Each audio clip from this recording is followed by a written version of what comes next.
Ladies and gentlemen, welcome to the Alamo Dome.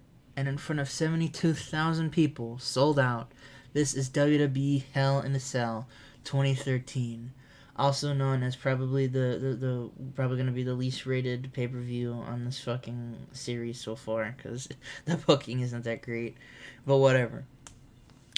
We have some awesome matches tonight, and those are highlighted in our showcase of the evening, and all kinds of different shit flashing about. We have, Colt Cabana, Ryback, IC title, Sheamus vs. Oz, Money in the Bank on the line.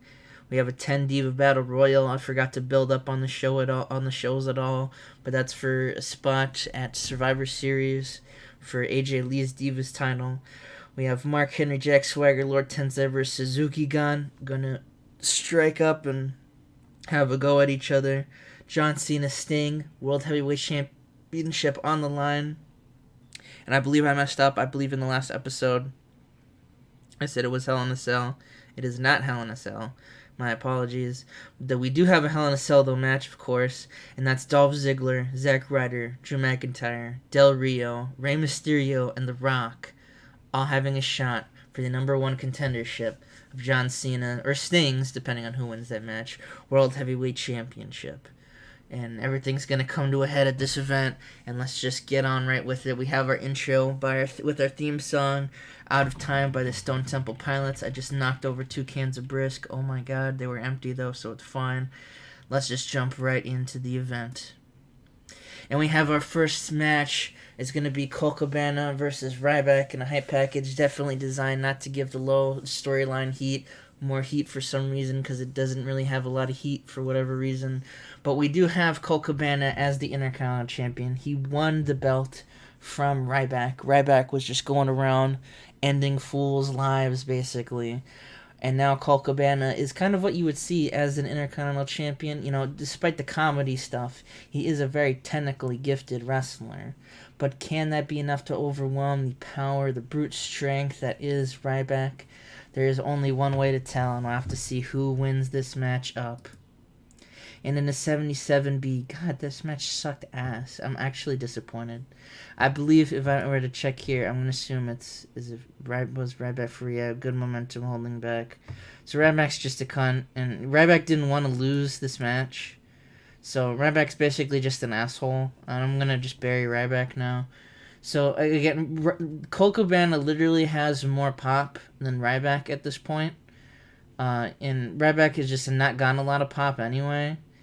And, I mean, he didn't want to lose to The Undertaker at WrestleMania. I forgot if I mentioned that all those episodes ago.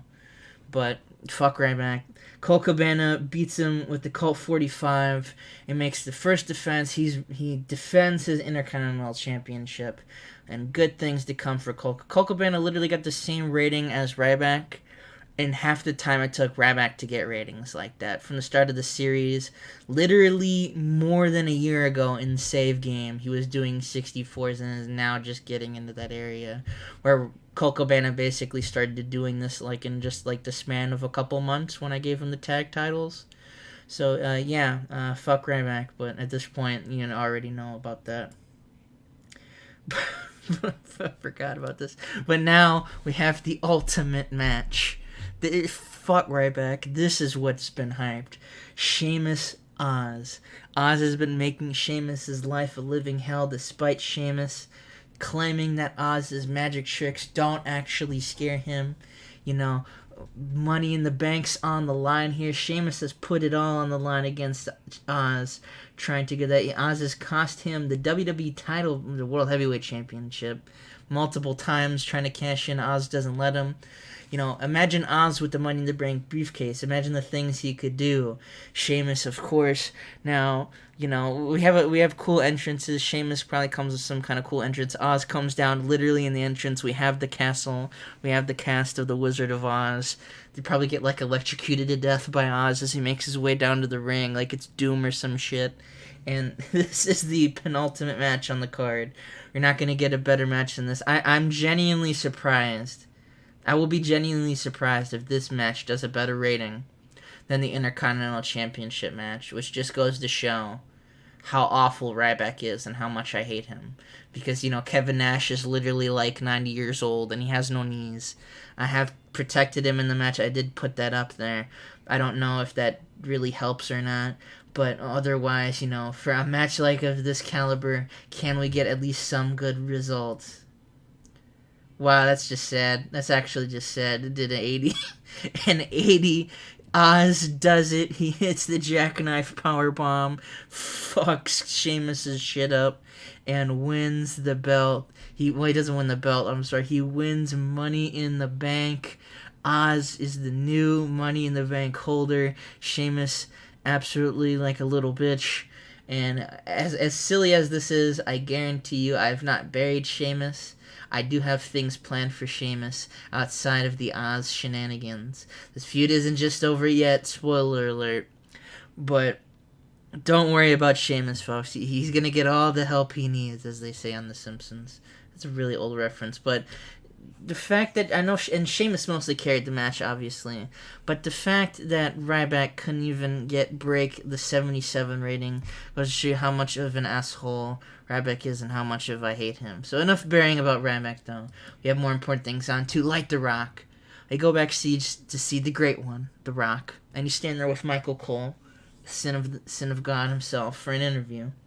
Cole asks what's been on everyone's mind, and that's how Rocky has been. How Rock has been since basically John Cena nearly ended his life with pile drivers and edge adjustments at WrestleMania 29.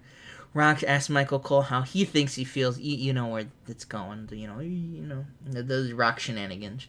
But after he pushes Michael Cole out of the way to talk to the WWE Universe, Rock looks very different. He's not doing his catchphrases. He's not doing any of that. He looks like a humbled, kind of different man. He says after grueling months of physical therapy and weeks of agonizingly watching John Cena's reign of terror with the World Heavyweight Championship, The Rock has come back home. He has come back to the WWE, in case we got one catchphrase in there, to do one thing and one thing only. And that's destroy John Cena's career as a WWE superstar.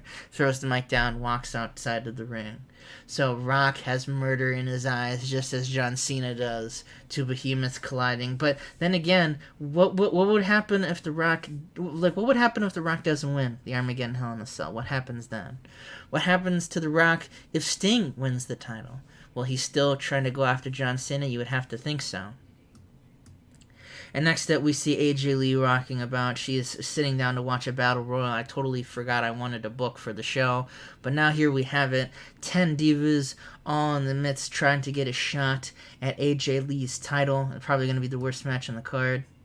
Yeah, there you go. And about to have decent wrestling, but not much heat. Astra Dunla wins a 10-diva battle royale in 22:38. The other members of the Final Four were Kelly, Beth Phoenix, and Velvet, with Kelly being the final elimination. Astra Dunla got the most eliminations, of course, in the match. I didn't expect the game would give that to her since I didn't set that up. But Astra Dunla picking up the win against people, and the members of the Ming were AJ Fox, holy shit. That sounds like a creator wrestler that some kid made. Astra Dunla, Bailey, Beth Phoenix, Kaylee Von Scarlett, Katie Lee, Kelly, Layla, Melissa, and Velvet. So all those women had a shot, but Astra Dunla, using the powers of Coven, probably some magical shit to do some shenanigans, picks up the win and will be going to Survivor Series to face AJ Lee for her Divas title. Oh my god, I completely forgot about this. Okay, let's do this gimmick change for Titus O'Neil needs a new gimmick. I don't know why that got an awful gimmick. I think Titus last changed his gimmick in I know it was 2012, so anyway, Titus O'Neil's new gimmick sucks, whatever. Fuck it. that goes to show this team. But Mark Henry's team, we have Mark Henry, Jack Swagger, Lord Tensai, Minoru Suzuki. Well, Minoru Suzuki is supposed to be off screen, so there's no Minoru Suzuki as you see him here. Everyone, they're getting ready for their match. They're getting ready for that awesome match that they're going to have when all of a sudden Titus O'Neil, and I got to give a shout out to someone on Facebook. I do not have their name, but they will be in the comments when I look it up. I should have gotten their name ready. Has basically created the greatest gimmick of all time. Titus O'Neil and Make a Difference Hernandez walk up, and they're like, hey, we're the Child Protection Agency. And Mark Henry's like, what? And they're like, we're here to stop bullying, to promote good, wholesome values for kids, and we're going to protect anyone. It's the APA, but themed after kids. Tassanil's like, I do lots of charity work. Hernandez does lots of charity work, of course. You know, he teaches the kids how not to be a gangster while also being a gangster, because that's how, you know, like, if I don't know if any who's old enough to, or like young enough to remember when they had like people come for like dare and shit. Sometimes they dress up like gang members, or at least the stereotype of what they look like. And it's always confusing, weird mixed messages. And the whole time Mark Henry, Jack Swagger, and Tensia they're so confused by like these stupid, like, Mark Henry's like, Titus, I literally haven't seen you in like forever. What the hell are you doing? Titus is like, I realize the error of my ways. We have to protect the youth of today. Mark Henry's like, I literally don't give a shit. Please get out of my way. We're leaving. And they walk out the door, and they're getting ready for their match against Suzuki Gun, the team of Minoru Suzuki, I believe it's Sin Cara and Justin Gabriel. That match up next, obviously. You know, we kind of have the brute strength of... We have the kind of wrestling prowess, you know, the kind of jack-of-all-tradesness of Suzuki Gun versus the brute strength of Team Mark Henry, who will pick up that match. And in an 82B, Mark Henry, Jack Swagger, and Lord Tensai defeated Suzuki Gun, Minoru Suzuki, Justin Gabriel, and Sin Cara. That's what I thought. In a 6-man tag team match in 1837, when Mark Henry defeated Minoru Suzuki with the big splash. So all in all, they put in a good effort, but Mark Henry's team of just brute strength was too much for them and defeated the upstart Suzuki Gun. This isn't the end for Suzuki Gun, as you could probably guess. But all things considered, a good effort put in by these guys. You know, a good effort as you can try to manage when you have these kind of low stakes. Sin Cara improved in performance. I don't know why I clicked on performance. I thought that was fun. But yeah, 82B, alright match. But now we have the big kahuna matches, if you will. So we get John Cena's entrance. You know, John Cena versus Sting. World Heavyweight Championship on the line. When all's said and done, you have to remember that Sting beat John Cena once. That was a long time ago, and that was a completely different John Cena to the one we have now. But John Cena is just... He's unstoppable. I've said this so many times. I know I sound like an annoying fuck.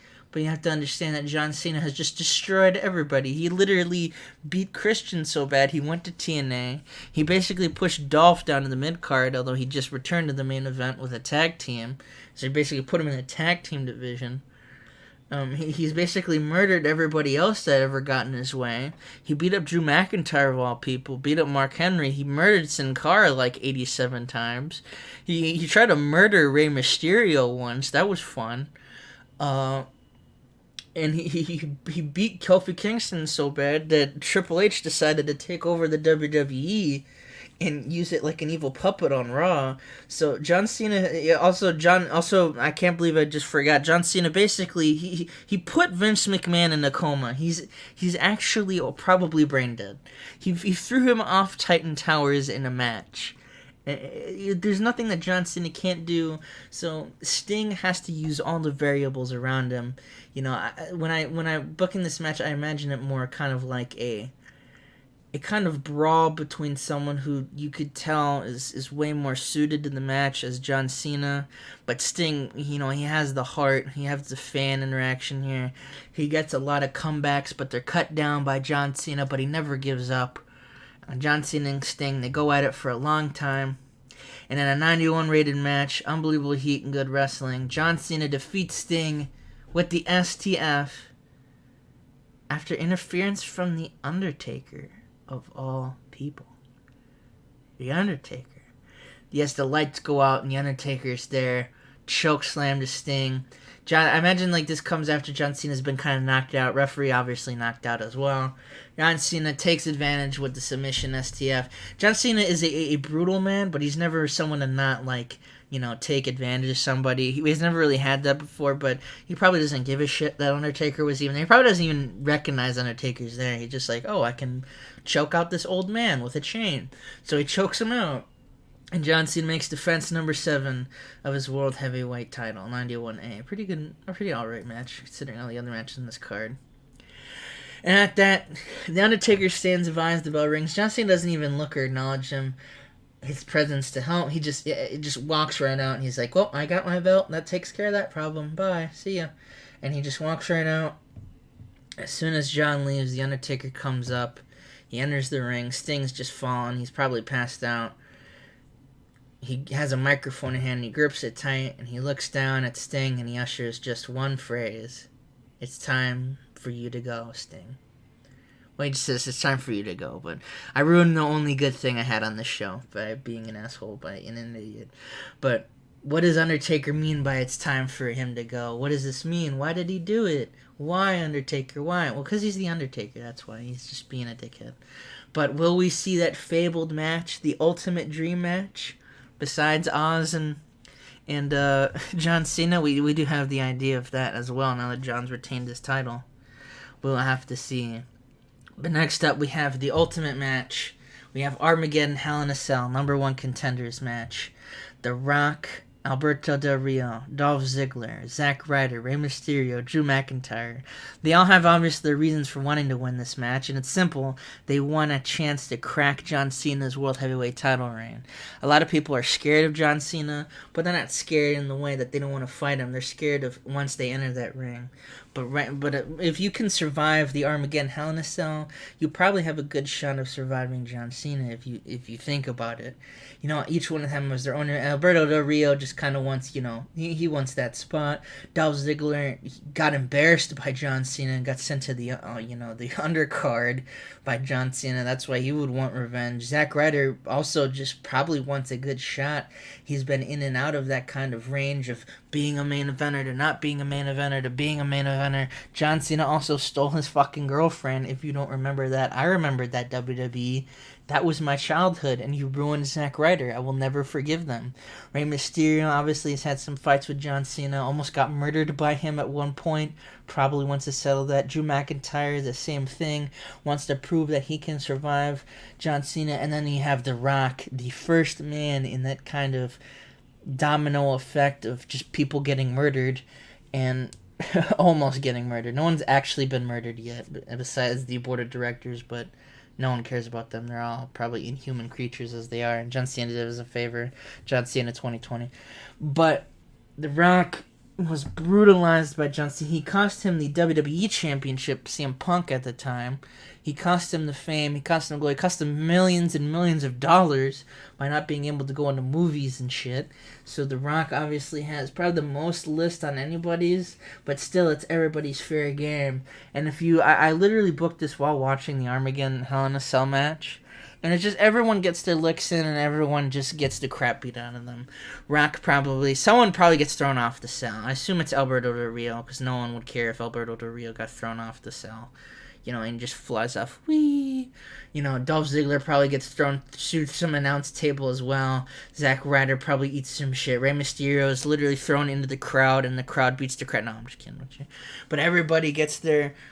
just crap get it on them. Drew McIntyre. I like to imagine Drew McIntyre in the... if you go back with Drew McIntyre's debut match, the ultimate meme, I think, in WWE history is when Drew McIntyre showed up with Dolph, and they beat up Titus and Apollo Crews. And Drew McIntyre is one of the sickest headbutts, but he has the ultimate headbutt on Apollo Crews. He knocks down Titus O'Neil. Apollo Crews goes to turn him around. Drew McIntyre straight up turns around and just kills Apollo Crews. He just goes limp and dies after he gets headbutted. It is so fucking funny. Every time I see it, I just die laughing. And I imagine he does that to The Rock at one point. He just kills The Rock. He's dead. Instant concussion. Fuck you. But at the end of the day, there could only be one winner of this match. In a 94 A-Star match, absolutely superb, The Rock defeated Dolph Ziggler and everybody else in an Armageddon Hell in a Cell match in 29:52 when The Rock pins Alberto Del Rio with the Rock Bottom. The Rock makes a statement and has won the number 1 contendership for the WWE World Heavyweight Championship. And The Rock is John Cena's new number 1 contender. He soaks in the audience crowd. He gets everything up, and, he's obviously happy about, just beating everybody's ass. He survived long enough, But will that be enough to survive John Cena's reign of terror? Hopefully it's enough to end it, and that's how Hell in a Cell goes off. I'm going to assume... I'm going to either go between high B's to low A's in terms of this event, just because some of the matches weren't good, especially Ryback. I'm going to have the fuck Ryback event on SmackDown. No, I'm just kidding. But let's see how the match did. 94A, I'm fine with that. I'm absolutely fine with that. Take the screenshot of that as you will. And that, my friends, is WWE Hell in a Cell 2013. Not as bad as I thought it could be, but not as good as I kind of wanted some of the matches to go down. Ryback. But enough shitting on Ryback. Thank you guys all for watching. Thank you guys for sticking with me through this series as always. And I'll see you guys for the next episode of Monday Night Raw as we are on our way to Survivor Series.